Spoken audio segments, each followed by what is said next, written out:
Ancient History of Afghanistan. Published February the 19th, 2018.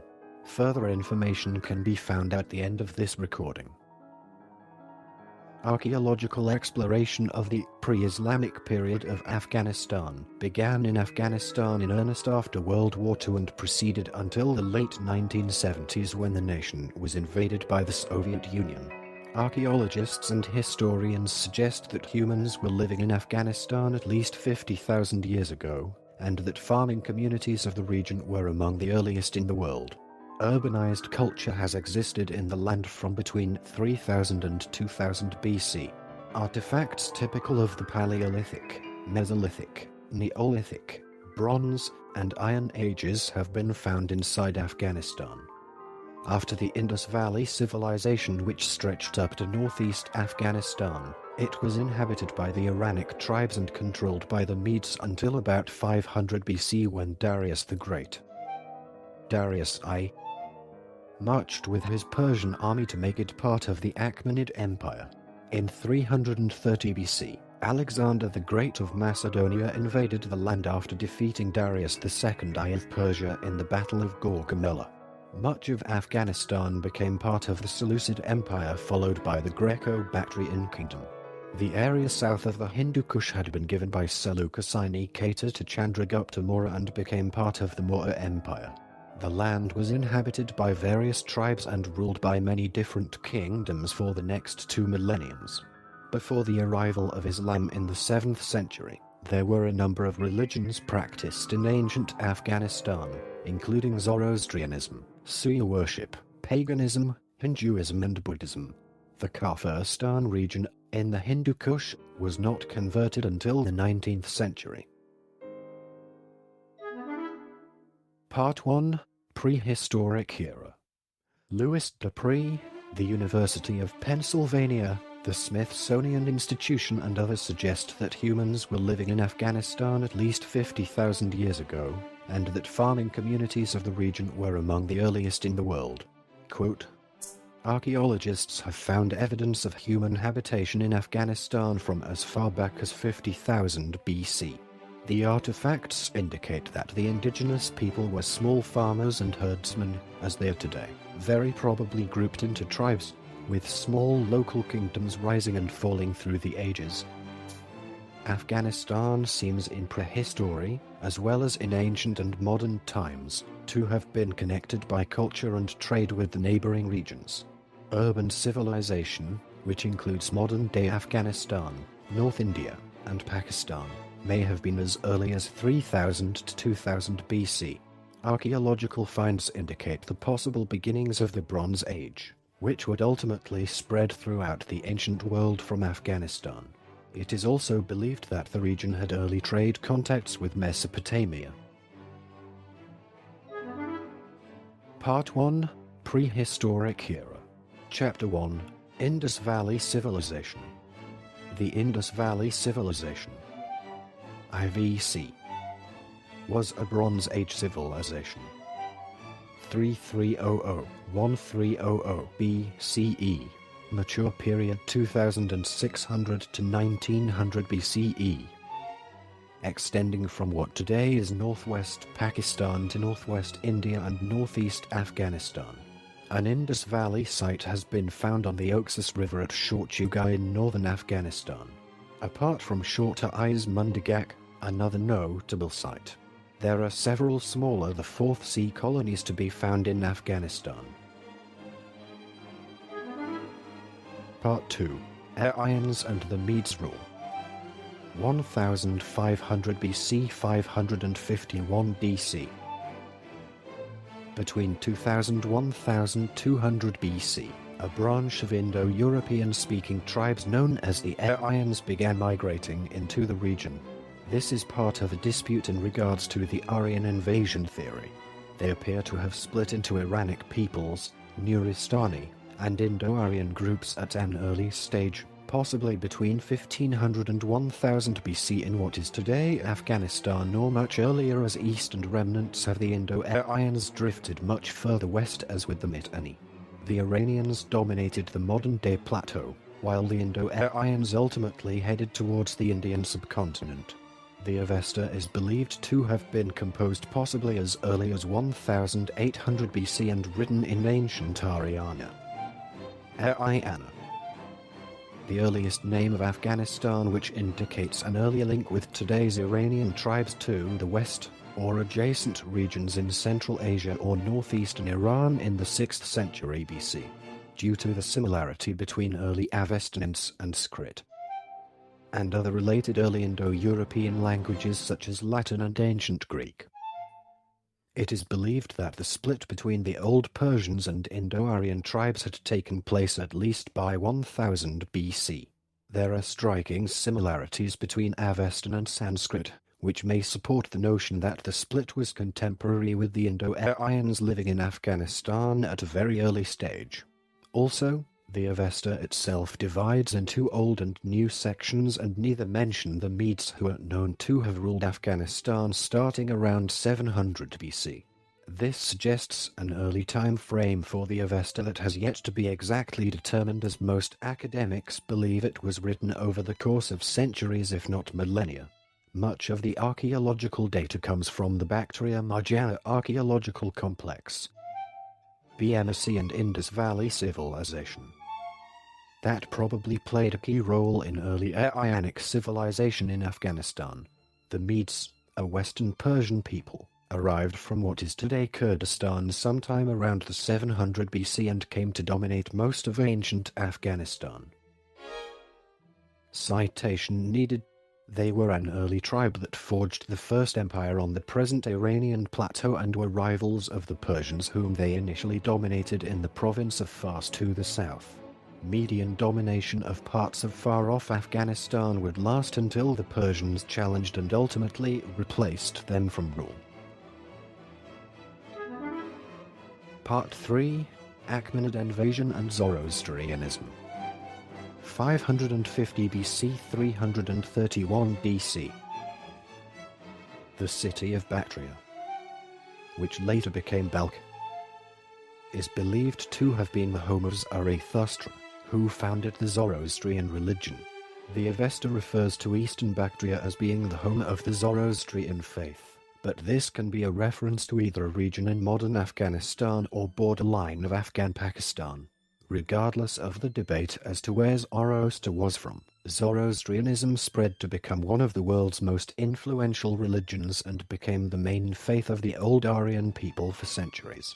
It also remained the official religion of Persia until the defeat of the Sasanian ruler Yazdijerd II, over 1,000 years after its founding, by Muslim Arabs.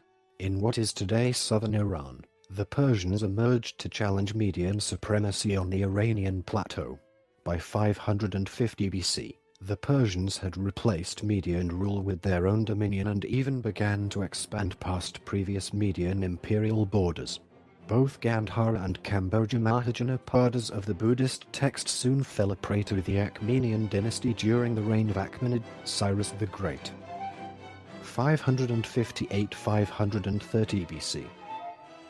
Or in the first year of Darius I, marking the region or of the easternmost provinces of the empire, located partly in nowadays Afghanistan. According to Pliny's evidence, Cyrus the Great, Cyrus II, had destroyed Kapisa in Kapisain, which was a Kamboja city, the former region of Gandhara and Kamboja, Upper Indus, had constituted 7th satrapy of the Achaemenid Empire and annually contributed 170 talents of gold dust as a tribute to the Achaemenids. Bactria had a special position in old Afghanistan, being the capital of a vice-kingdom. By the 4th century BC, Persian control of outlying areas and the internal cohesion of the empire had become somewhat tenuous. Although distant provinces like Bactriana had often been restless under Achaemenid rule, Bactrian troops nevertheless fought in the decisive Battle of Gaugamela in 330 BC against the advancing armies of Alexander the Great. The Achaemenids were decisively defeated by Alexander and retreated from his advancing army of Greco-Macedonians and their allies. Darius II, the last Achaemenid ruler, tried to flee to Bactria but was assassinated by a subordinate lord, the Bactrian-born Bessus, who proclaimed himself the new ruler of Persia as Artaxerxes. V.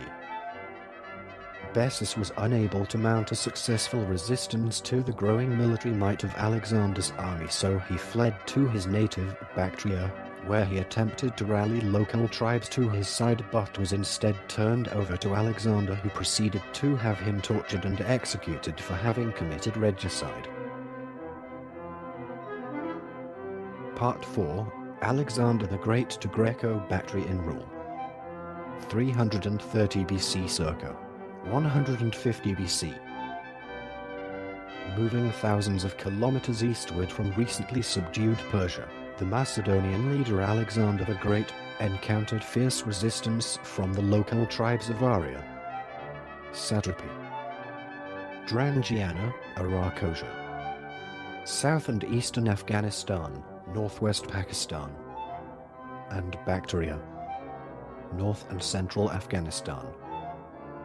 Upon Alexander's death in 323 BC, his empire, which had never been politically consolidated, broke apart as his companions began to divide it amongst themselves. Alexander's cavalry commander, Seleucus, took nominal control of the eastern lands and founded the Seleucid dynasty. Under the Seleucids, as under Alexander, Greek colonists and soldiers colonized Bactria, roughly corresponding to modern Afghanistan's borders. However, the majority of Macedonian soldiers of Alexander the Great wanted to leave the east and return home to Greece. Later, Seleucus sought to guard his eastern frontier and moved Ionian Greeks, also known as Yavanas, to many local groups, to Bactria in the 3rd century BC. Part 4. Alexander the Great to Greco-Bactrian rule. Chapter 1. Maurya Empire. While the Diadochi were warring amongst themselves, the Mauryan Empire was developing in the northern part of the Indian subcontinent. The founder of the empire, Chandragupta Maurya, confronted a Macedonian invasion force led by Seleucus I in 305 BC, and following a brief conflict, an agreement was reached as Seleucus ceded Gandhara and Arakosia, centered around ancient Kandahar, and areas south of Bagram, corresponding to the extreme southeast of modern Afghanistan, to the Mauryans. During the 120 years of the Mauryans in southern Afghanistan, Buddhism was introduced and eventually became a major religion alongside Zoroastrianism and local pagan beliefs. The ancient Grand Trunk Road was built linking what is now Kabul to various cities in the Punjab and the Gangetic Plain. Commerce, art, and architecture, seen especially in the construction of stupas, developed during this period. It reached its high point under Emperor Ashoka, whose edicts, roads, and rest stops were found throughout the subcontinent. Although the vast majority of them throughout the subcontinent were written in Prakrit, Afghanistan is notable for the inclusion of Greek and Aramaic ones alongside the court language of the Mauryans. Inscriptions made by the Mauryan Emperor Ashoka, a fragment of Edict 13 in Greek, as well as a full edict, written in both Greek and Aramaic, has been discovered in Kandahar.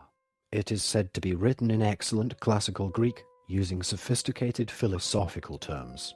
In this edict, Ashoka uses the word euspaia, piety, as the Greek translation for the ubiquitous Dharma of his other edicts written in Prakrit.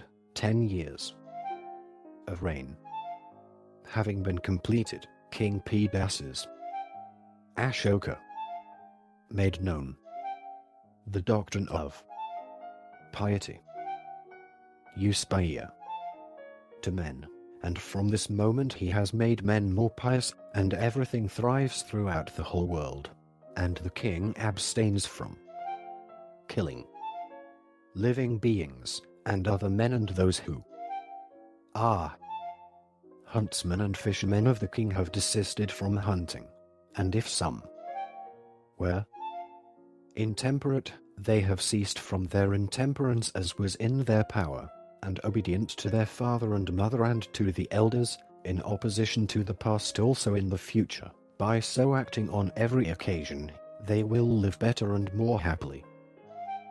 Trans. By G.P. Caratelli. The last ruler in the region was probably Subhagasena, Sophagasenus of Polybius, who, in all probability, belonged to the Ashvaka. Q.V.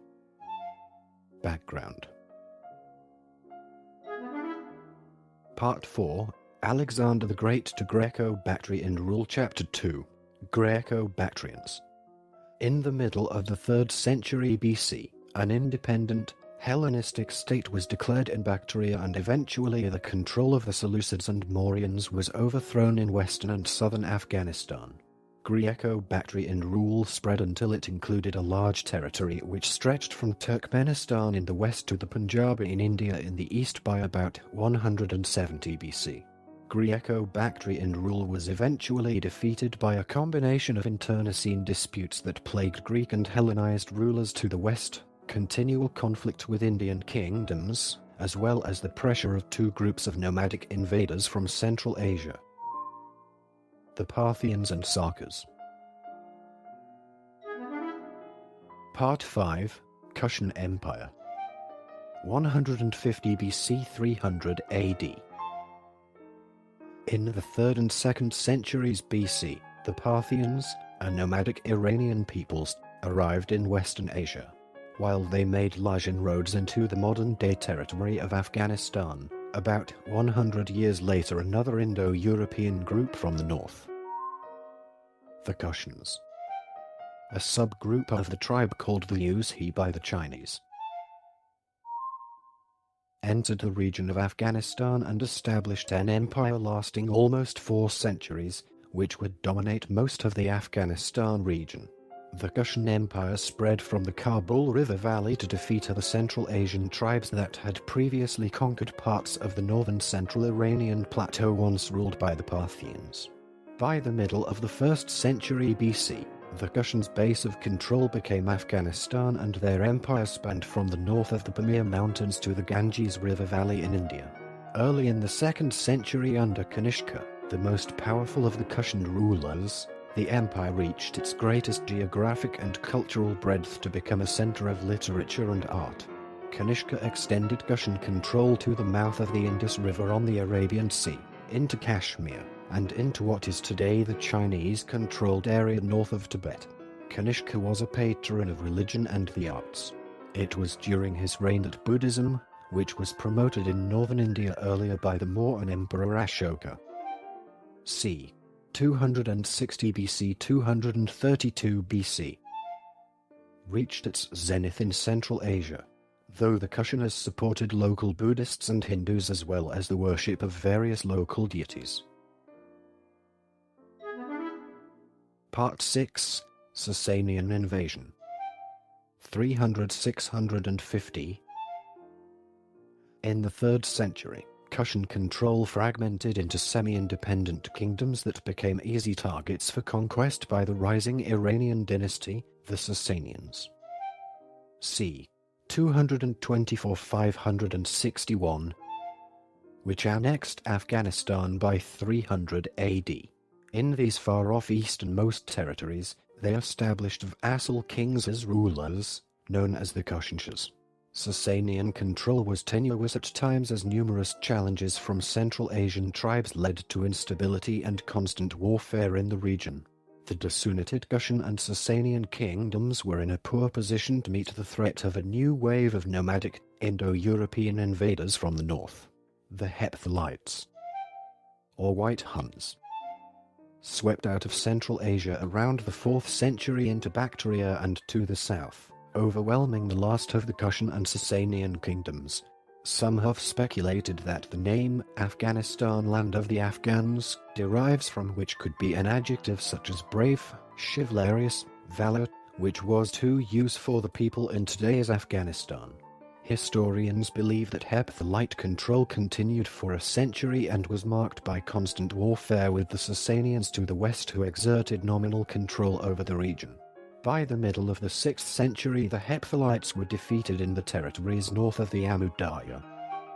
the Oxus River of antiquity, by another group of Central Asian nomads, the Gokturks, and by the resurgent Sasanians in the lands south of the Amu Darya. It was the ruler of Western Gokturks, Sajin. A.K.A. Sinjibu, Silzabal and Yandu Khan, who led the forces against the Hephtalites who were defeated at the Battle of Tashkent, and at the Battle of Bukhara. Part 7, Kabul Shahi. The Shahi dynasties ruled portions of the Kabul Valley in eastern Afghanistan and the old province of Gandhar, northern Pakistan and Kashmir. From the decline of the Kushan Empire in the 3rd century to the early 9th century, they are split into two eras, the Buddhist Shahis and the later Hindu Shahis, with the changeover occurring around 870 and ruled up until the Islamic conquest of Afghanistan. When Xuanzang visited the region early in the 7th century, the Kabul region was ruled by a Kshatriya king, who is identified as the Shahi Kingal, and whose name has been found in an inscription found in Gardez. The Turkic Shahi regency was overthrown and replaced by a Moghul Shahi dynasty of Brahmins who began the first phase of the Hindu Shahi dynasty. These Hindu kings of Kabul and Gandhara may have had links to some ruling families in neighboring Kashmir and other areas to the east. The Shahis were rulers of predominantly Buddhist, Zoroastrian, Hindu and Muslim populations, and with us patrons of numerous faiths, and various artifacts and coins from their rule have been found that display their multicultural domain. In 964 AD, the last Moghul Shahi was succeeded by the Janjua overlord, Jayapala, of the Pandavanshi dynasty.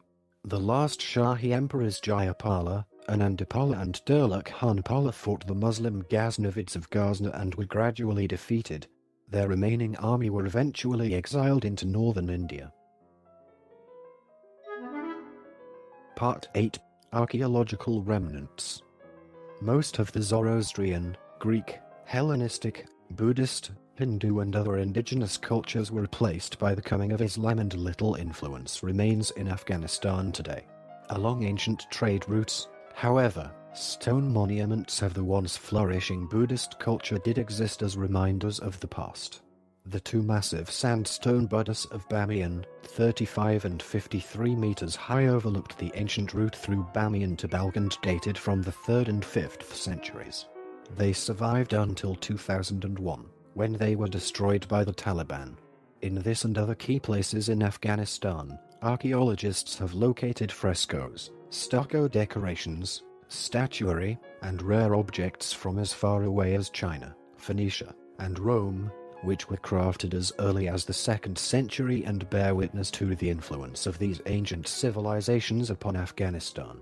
One of the early Buddhist schools, the Mahasafghika Lakatharavada, were known to be prominent in the area of Baman. The Chinese Buddhist monk Xuanzang visited a Lakatharavada monastery in the 7th century CE, at Baman, Afghanistan, and this monastery site has since been rediscovered by archaeologists. Birk bark and palm leaf manuscripts of texts in this monastery's collection, including Mahayana sutras, have been discovered at the site, and these are now located in the Shoyan collection. Some manuscripts are in the Gandhari language and Kharothi script, while others are in Sanskrit and written in forms of the Gupta script.